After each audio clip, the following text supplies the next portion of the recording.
Welcome to our channel, Motivate Our Soul. Please subscribe my channel. Vannadasan ஐயா அவர்களுடைய பாராட்டு மன்றமாக இது நடக்க போகிறது என்று சொன்னார். அதுக்கு வர்றதை விட நமக்கு வேற என்ன வேலை வாழ்க்கையில? இங்கே அமர்ந்திருக்கின்ற வண்ணதாசன் என்கின்ற இந்த ஆளுமையோடு நான் எண்ணி 5 வார்த்தைகள் கூட பேசி இருக்க மாட்டேன். எங்கேயாவது மேடைகளில் சந்திக்கிற போது ஐயா நல்லா இருக்கீங்களான்னு நான் கேட்பேன், நீங்க நல்லா இருக்கீங்களான்னு அவர் கேட்பார். அவ்வளவுதான். அவர் அதுக்கு மேல பேசுற இயல்பு உடையவர் அல்ல. எனக்கு பேசுவதே இயல்பு. ஆனா அவர்கிட்ட பேசுவதற்கு எனக்கு ஒரு தயக்கமும் ஒரு சின்ன அச்சமும் இருக்கும். அதனால நாங்க அதிகமா பேசிட்டதே இல்லை. ஆனா பேசலன்னா என்ன? ஒரு எழுத்தாளரை அறிந்து கொள்வதற்கு அவரோடு நேரடியாக உரையாடினால்தான் அவரை அறிந்து கொள்ள முடியுமா? அவருடைய எழுத்தை படிக்கிற போது அவர் யார் என்று எனக்குள்ளே ஒரு பிம்பம் கிடைக்கிறது அல்லவா? அதை தாண்டி பேச்சினால் எதை புரிந்து கொண்டு விட முடியும்? ஒரு எழுத்தாளருக்கும் அந்த எழுத்தாளரை நேசிக்கிற ஒரு வாசகிக்கும் அல்லது வாசகருக்கும் இருக்கிற பந்தம் என்பது இரத்த சம்பந்த உறவை விட ரொம்ப ரொம்ப வலிமையானது. இந்த அரங்கில் அண்ணாச்சி கௌரவிக்கப்படுகிறார் என்பது எனக்கு மிகுந்த மகிழ்ச்சியை கொடுக்கிறது. அந்த மகிழ்ச்சிக்கு பல காரணங்கள். முதல் காரணம் நானும் திருநெல்வேலிக்காரி என்பது. என்னதான் நாம் உலகளாவிய சிந்தனைன்னு நம்ம நிறைய பேசினாலும் உள்ளுக்குள்ள மண்ணு பாசம்ன்றது ஒண்ணு இருக்கத்தானே இருக்கு. பாளையங்கோட்டைக்கு பக்கத்தில் இருக்கிற பொட்டல் என்கின்ற திருவண்ணாதபுரம் தான் என்னுடைய ஊர். நான் இங்க பிறக்கல வளரல, எல்லாமே சென்னை தான். ஆனா எங்க ஊர் என்பது இதுதான். எங்க அப்பாவினுடைய மண் இந்த மண்ணு தான். இந்த மண்ணிலிருந்து கிளம்பி இங்க பாளையங்கோட்டையில படிச்சுதான் அப்பா ஒரு கட்டத்துக்கு பிறகு சென்னைக்கு புலம்பெயர்ந்தார். அதனால எங்க சாமின்றது இங்க இருக்கிற சாமி தான். அப்படி பல சாமிகள் எனக்கு திருநெல்வேலியில உண்டு. மகாகவி பாரதி சாமியும் இந்த மண்ணை சேர்ந்தவர் தான். எழுத்தாளர்களிலே பல பேர். ரொம்ப முக்கியமாக வாழ்க்கையை பற்றி இருக்கிற அவநம்பிக்கைகளை மறையச் செய்கிற எழுத்துக்கு சொந்தக்காரரான அண்ணாச்சி வண்ணதாசனுடைய மண் இந்த மண் என்பதிலே எனக்கு மிகப்பெரிய மகிழ்ச்சி. பிடிவாதமா நின்னுக்கு தான் இருக்கீங்க. நாற்காலி இல்லையோ? சரி, பரவாயில்ல.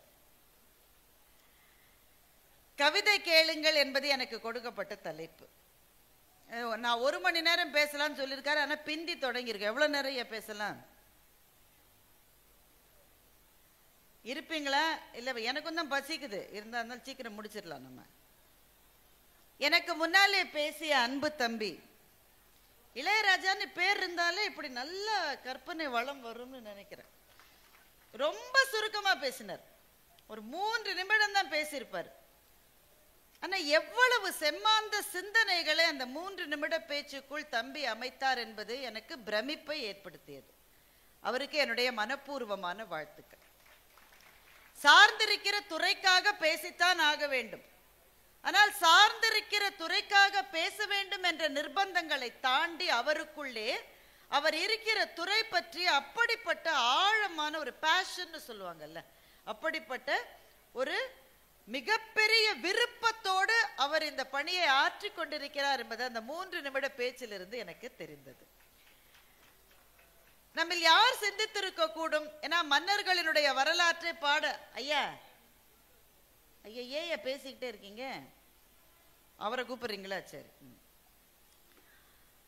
நம்ம யார் சிந்தித்திருப்போம்? வரலாற்றை படிக்கிறோம், எவ்வளவோ கதைகளை படிக்கிறோம், பொன்னியின் செல்வன் மாதிரியான காவியங்களை படிக்கிறோம், திரையிலே கூட பார்க்கிறோம். மன்னர்களினுடைய வெற்றியை பற்றி எல்லாம் பேசுகிற போது அந்த மன்னர்கள் வெற்றி பெற்றார்கள் என்பதை பெருமையாக கொண்டாடுகிறோம். அல்லது சில மன்னர்கள் தோற்று போனார்கள் என்றால் அந்த தோல்விக்காக கண்ணீர் கூட வடித்திருக்கிறோம். ஆனால் நம்மில் யார் அந்த போரில் எத்தனை யானைகள் கொல்லப்பட்டிருக்கும் என்பதை குறித்து ஒரு சிந்தனை கூட நமக்கு வந்தது இல்லை. ஏனென்றால் அந்த போரை நடத்துகிற 2 பேர், 2 மன்னர்களோ 2 தளபதிகளோ 2 அந்த படை சேனாதிபதிகளோ யாரோ நடத்துறாங்க. அந்த போருக்கும் அந்த யானைகளுக்கும் ஒரு சம்பந்தமும் கிடையாது. ஆனால் பாதிக்கப்படுவது எப்போதுமே அப்படிப்பட்ட உயிரினம். காட்டினுடைய அரசன் யானை தான் என்று எழுத்தாளர் ஜெயமோகன் எழுதுகின்றார். சிங்கம் என்று யார் சொன்னது? அது வெள்ளைக்காரன் உங்களுக்குள் விதைத்த சிந்தனை. இந்த மண்ணின் இந்திய காடுகளினுடைய அரசன் யானை தான் என்று எழுத்தாளர் ஜெயமோகன் எழுதுகின்றார். அதை பற்றி அந்த ரத்தின சுருக்கமான பேச்சிலே சொல்லி, பகுத்துண்டு பல்லுயிர் ஓம்புதல் நூலோர் தொகுத்தவற்றுள் எல்லாம் தலை என்று ரத்தின சுருக்கமாக தன்னுடைய பேச்சை முடித்திருக்கின்ற அன்பு தம்பிக்கு, அரசு அதிகாரி என்றாலும் நான் அவர் மீது இருக்கிற அந்த ஒரு பிரியத்தால் தம்பி என்று சொல்லுகின்றேன். அவருக்கு என்னுடைய மனப்பூர்வமான வாழ்த்துக்கள். நீங்களா அப்படி ஒரு மாதிரி செட்டில் ஆயிட்டீங்கன்னா வேக வேகமா நம்ம சப்ஜெக்டுக்கு போயிடலாம். முதல்ல அண்ணாச்சியை பத்தி பேசணும். எத்தனை பேர் வண்ணதாசனுடைய கவிதைகளை கதைகளை படிக்காமல் இருந்திருக்க முடியும் என்றே எனக்கு தெரியவில்லை. அப்படி ஒருவேளை அந்த வாய்ப்பு இதுவரை உங்களுக்கு கிடைக்கவில்லை, அப்படி கூட சில பேர் இருக்கலாம் தானே. அப்படி யாராவது இருந்தால் அவர்கள் என்னை பார்த்து கேட்கக்கூட, எவ்வளவு வேலை இருக்குங்க, இப்ப போய் நான் இனிமே வண்ணதாசன் கவிதைகளை கதைகளை படிக்க ஆரம்பிச்சு என்னைக்கு படிச்சு என்னைக்கு முடிச்சு அப்படின்னு உங்களை யாருக்காவது கேள்வி இருக்கலாம். ஒரு வேளை ரொம்ப அப்படி இருக்க, திருநெல்வேலிக்காரங்களுக்கு அப்படி இருக்காது. ஆனா இங்க இவ்வளவு கேமரா இருக்கு, நிறைய பேர் பார்த்துட்டு இருக்காங்க. அவங்களுக்காக கேட்கறேன்னு வச்சுக்கோங்களேன். புத்தக கண்காட்சியில பேசுறதுல ஒரு கஷ்டம் என்னன்னா, ஆடியன்ஸ் முகத்தை விட கேமரா தான் நமக்கு அதிகமா தெரியும். எப்பவுமே ஒரு பேச்சாளரினுடைய மனம் என்பது 2 தளங்களில் இயங்கும். ஒரு தளம் நம்ம என்ன பேசிட்டு இருக்கோன்றத பத்தி, அடுத்தது என்ன சொல்ல போறேன்னா ரொம்ப ப்ரிப்பேர்டு இதெல்லாம் இருக்காது, ஸ்கிரிப்ட் எல்லாம் இருக்காது. அடுத்து என்ன சொல்லணும்னு ஒரு தளத்தில் இயங்கும். இன்னொரு தளம் வந்து ஆடியன்ஸை கவனிச்சுக்கிட்டே இருக்கும். அங்க பச்சை சட்டை போடுறவர் தூங்குறாரு, ஏன் அவர் ஆக்சுவலா தூங்கல, சும்மா ஒரு பேச்சுக்கு சொல்றேன், அவர் ஏன் தூங்குறாரு, அந்த ஆள் ஏன் கிளம்புற மாதிரியே நிக்கிறாரு, இந்த பாப்பா ஏன் என் பேச்சை கவனிக்காம, அப்படி ஆடியன்ஸை பார்த்துக்கிட்டே இருக்கும். அப்பதான் நம்ம கண்ட்ரோல் கிடைக்கும். ஆனால் புத்தக கண்காட்சியில் பேசுகிற போது எங்கள் மனம் 3 தளங்களில் இயங்க வேண்டும். ஒண்ணு என்ன பேசுறோம்னு கவனிக்கணும், 2வது ஆடியன்ஸை பத்தி கவனம் இருக்கணும், 3வது இந்த கேமராக்கள் என்னை படம் பிடிக்கிற போது அது எப்படி இருக்கும் அதை வேற கவனிக்கணும். 3 தளத்தில் இயங்குவது ரொம்ப கஷ்டங்க. அதனால நான் எல்லாத்தையும் விட்டுட்டு உங்களோட பேசுறதுக்கு தான் இங்க வந்திருக்கேன், ஆடியன்ஸை பார்த்து பேசத்தான் நான் வந்திருக்கேன். அப்ப யாருக்கா அந்த கேள்வி வரலாம். இப்ப நிறைய பேர் என்கிட்ட சொல்றாங்க, ஆண்கள் சில பேர் வந்து சொல்லுவாங்க, நீங்க பாட்டுக்கு அந்த புக்கை படி இந்த புக்கை படின்னு புத்தக கண்காட்சியில நான் சில சமயம் சிபாரிசு செய்வது உண்டு. அப்படி செய்யணும்னு அவசியம் இல்லை. அவரவர்கள் மனம் எதை நாடுகிறதோ அதைத்தான் தேடி போக வேண்டும். எந்த சப்ஜெக்ட் உங்களுக்கு பிடிச்சிருக்கோ, இப்ப தம்பி இளையராஜா போய் நீங்க ஏதாவது ஒரு புக்கு வாங்கினா தியோடர் பாஸ்கரன் புக்கை தான் முதல்ல வாங்குவார். மனம் அங்கே செல்லுகிறது, அதுதான் வாங்குவார். அப்போ மற்ற புத்தகங்களை படிக்க கூடாதுன்னா இதுதான் படி, இந்த படியில ஏறிதான் நீங்க உச்சாணி படியை தொட முடியும். அப்ப அவரவர்களின் மனம் எதை நாடுகிறதோ அதுதான் முதல் படி. இருந்தாலும் சில பேர் கேட்பதனால நான் சொல்றேன், நான் படிச்ச இந்த புக் எனக்கு பிடிச்சது, நீங்க கூட படிக்கலாம் அப்படிலாம் நான் சொல்லுவேன். அப்ப அவங்க சொல்லுவாங்க, நீங்க பாட்டுக்கு ஏதாவது சொல்லுறீங்க, எங்க வீட்டுக்காரமா என்ன திட்டுதுன்றார். ஏன்னா அவர் புக்கை வாங்கும் போது பணம் கொடுக்க போகும்போது அவன் வீட்டுக்காரமா கேக்குதான், போன வருஷம் புக் ஃபேருக்கு வந்து வாங்கின புக்கெல்லாம் படிச்சிட்டீங்களான்னு கேக்குதான். உடனே நீட்டிய கையை பின்னாடி இழுத்துக்கிறாராம், ஏன்னா அந்த புக்கே இருக்கு இன்னும். ஏங்க படிக்கலன்னா, படிக்கணும் தாங்க போறேன், புக்கை எடுத்த உடனே ஒரு தூக்கம் வருது பாருங்க. அப்படி சில பேருக்கு இருக்கும் தான். ஏனென்றால் படிப்பது என்பது கூட பழக்கத்தால் வருவதுதான். அதற்கென்று ஒரு சுவை இருக்க வேண்டும். நீங்க சில கோயில்லாம் வெள்ளைக்காரங்க வந்து பார்ப்பாங்க, நீங்க பார்த்திருக்கீங்களா? அந்த வெளியில இருக்கிற, இங்க இருக்கிற நெல்லையப்பர் கோவிலை விடவா நான் ஒரு உதாரணத்தை சொல்லணும். சில பேர் வெள்ளைக்காரர்கள் வந்து அந்த சிற்பத்தின் முன்னால நிப்பாங்க, அவங்க அதை தாண்டி போகவும் இது இல்லை, அங்கேயே நிப்பாங்க. காலையில அந்த வழியா நம்ம போகும்போது இந்த சிற்பத்தை பார்த்துக்கிட்டு இருப்பாங்க. நாம வீட்டுக்கு போய் சாப்பாடெல்லாம் சாப்பிட்டுட்டு 4-5 வேலையை முடிச்சுட்டு கடத்தருக்கு போகும்போது அதே செல்லுமனா அதே மாதிரி நின்றுட்டு இருப்பார். நாம அதை கடந்து தினம் 100 தடவை பார்க்கிறோம்.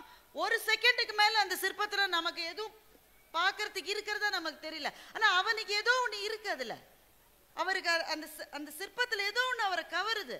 எவ்வளவு பார்த்த பின்பும் பார்ப்பதற்கு ஏதோ பாக்கி இருக்கிறது, பார்த்து கொண்டே இருக்கிறார். வாசிப்பு என்பதும் அப்படித்தான். சில புத்தகங்களை கீழே வைக்கவே முடியவில்லை. வாழ்க்கை நம்மை அழுத்துகிறது. எத்தனை பிரச்சனைகள், எத்தனை கவலைகள். பொருளாதாரத்தை ஈட்டுவதற்கு எப்படி ஓட வேண்டி இருக்கிறது. வீட்டுல பிள்ளைங்க பத்திரமா இருக்கணுமேனு குலை நடுங்க பார்த்தால் கூட பெற்றோர்களான நமக்கு பயமாகவே இருக்கிறது. எந்த நேரம் என்ன பிரச்சனை வருமோன்னு நடுங்க வேண்டி இருக்கிறது. ஆட்சி பொறுப்பில் இருக்கிறவர்கள், நிறுவனங்களிலே பணிபுரிகிறவர்கள் எல்லாருக்கும் ஒவ்வொரு நாளும் ஏதாவது பிரச்சனை வந்துட்டே இருக்கு. இதையும் தாண்டி படிப்பதற்கு ஒன்று என்று ஒரு புத்தகத்தை எடுத்தால் கீழே வைக்கவே முடியவில்லை என்றால் என்ன காரணம்? அதுல ஏதோ ஒன்று இருக்கிறது. அது என்னன்னு தெரிஞ்சுக்கிற மட்டும்தான் தூக்கம் வரும்.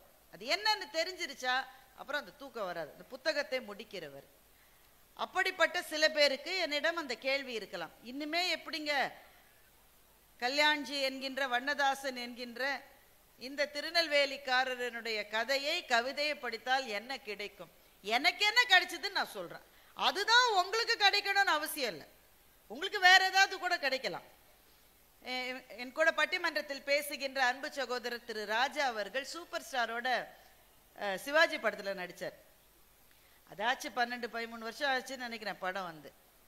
அப்போ ஒரு முறை ராஜா அவர்கள் சூப்பர் ஸ்டார்ட்ட கேட்டாரா, சார் படம் ஷூட்டிங் முடிஞ்ச உடனே இமயமலைக்கு போயிடுறீங்களே சார், அங்க உங்களுக்கு என்ன கிடைக்குதுன்னு கேட்டாராம்.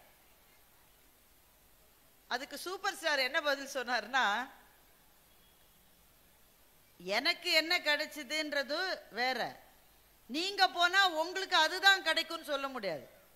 எனக்கு கிடைச்சது உங்களுக்கு கிடைக்கணும் இல்லை, உங்களுக்கு கிடைச்சது எனக்கு கிடைச்சது இல்லை, அவங்களுடைய சொந்த அனுபவம்னு பதில் சொன்னார். அது ரொம்ப அழகான பதில். அது வாழ்க்கையில எல்லா மகத்தான விஷயங்களுக்கும் இதுதான் பதில். இதிலிருந்து எனக்கு என்ன கிடைக்கும்னா அது பொதுவானது அல்ல, அவரவர்களுக்கு கிடைப்பது அவரவர்களுக்கு பிரத்யேகமானது.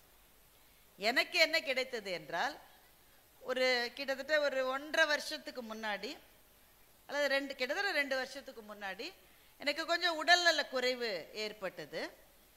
தமிழ்நாடு முழுக்க, தமிழ்நாட்டுக்கு வெளியிலே கூட என்னுடைய அன்பு சொந்தங்கள், என்னுடைய நண்பர்கள், நீங்கள் எல்லாரும் செய்த பிரார்த்தனையை நான் மறக்கவே முடியாது. எங்க நெல்லையப்பருக்கும் காந்திமதிக்கும் நான் போன உடனேயே அவர் என்னுடைய பேரையும் நட்சத்திரத்தையும் சொன்னார். அது எப்படி உங்களுக்கு தெரியும்னு கேட்டேன். இங்கே தான் நிறைய பேர் அர்ச்சனை பண்ணாங்களேன்னு அவர் சொன்னார். அந்த அன்புக்கு என் வாழ்நாள் இருக்கிற வரை நான் எப்போதும் கடமைப்பட்டவளாக இருப்பேன். அந்த கட்டத்துக்கு பிறகு நான் பணியாற்றி கொண்டிருந்த வங்கியிலிருந்து விருப்ப ஓய்வு எடுத்துக்கொண்டேன். அதுவரை ரொம்ப ஆண்டுகள் ஓடியாச்சு. ஓடு ஓடு ஓடு ஓடு ஓடுன்னு ஓடிட்டு இருந்த வாழ்க்கையில ஒரு சின்ன பிரேக். அப்ப அந்த பணியிலிருந்து வெளியே வந்து விட்ட பிறகு இந்த ரிட்டையர், இது வந்து விருப்ப ஓய்வோ அது ஓய்வோ, அதுல இருந்து வந்தவங்களுக்கு தான் நான் இப்ப சொல்றது நல்லா புரியும். இந்த ஓய்வு நாள் அன்னைக்கு நமக்கு மாலையெல்லாம் போட்டு நமக்கு பெரிய பெரிய போட்டோலாம் எடுத்து விருதெல்லாம் கொடுத்து வீடு மட்டும் கொண்டு விடுவாங்க. நீங்க உடனே என்னை எல்லாரும் மிஸ் பண்றாங்க அப்படின்னு நினைக்க கூடாது. சில பேர் நான் இல்லாம என் அலுவலகமே நடக்காதுன்னு அடுத்த நாள் போகாதீங்க. எதுக்கு வீடு மட்டும் கொண்டு விடுறாங்கன்னா, நீங்க திரும்பி வரக்கூடாதுன்றதுக்காக தான் வீடு மட்டும் கொண்டு விடுறாங்க. நாம இல்லாமலும் எல்லா இடமும் நல்லா நடக்கும்னு நாம தெரிந்து கொள்ளுகிற முதல் கட்டமே ஓய்வு பெற்று நாம வருகிற போதுதான். நாம தான் நினைச்சிட்டு இருக்கோம், நான் தான் இந்த உலகம், ஒண்ணும் கிடையாது, நல்லா நடக்கும் சாமி, நீ இல்லாட்டாலும் நல்லா நடக்கும். ஆனா அந்த பிரிவை வந்து கொஞ்சம் கஷ்டமா இருக்கும். அதுலயே இருந்து இருந்து இருந்து வாழ்ந்த பிறகு அதுல இருந்து விலகுகிற போது அது விவரிக்க முடியாத ஒரு சின்ன வருத்தம் வரும். அது அப்படி அதுல ரொம்ப நாள் இல்லை, எனக்கு மிக குறைந்த நாட்கள் தான். அது இருந்த காலகட்டத்தில் அதிலிருந்து மீண்டு வர எனக்கு உதவியது அண்ணாச்சியினுடைய ஒரு கவிதை தான். அண்ணாச்சி எனக்காக அந்த கவிதை எழுதல, ஆனா அந்த கவிதையை படிச்சப்ப நான் நினைச்சேன் எனக்காகத்தான் அண்ணாச்சி இந்த கவிதை எழுதியிருக்காருன்னு நான் நினைச்சுக்கிட்டேன். அந்த கவிதையை சொல்றேன் உங்களுக்கு. அந்த பூ அப்போதுதான் மரத்திலிருந்து விழுந்திருந்தது, நன்றாக தரையில் அமர கவனமாக சிறிது நேரம் எடுத்துக்கொண்டது. புரியுதுதானே இந்த கவிதை? ஒன்றும் கஷ்டமா இல்லையா? அந்த பூ அப்போதுதான் மரத்திலிருந்து விழுந்தது, நன்றாக தரையில் அமர கவனமாக கொஞ்ச நேரம் எடுத்துக்கொண்டது. இதுவரை மலர்ந்திருந்ததை பற்றிய எந்த பெருமையும் அதற்கு இல்லை, இப்போது விழுந்திருப்பதை பற்றிய கழிவிறக்கமும் இல்லை.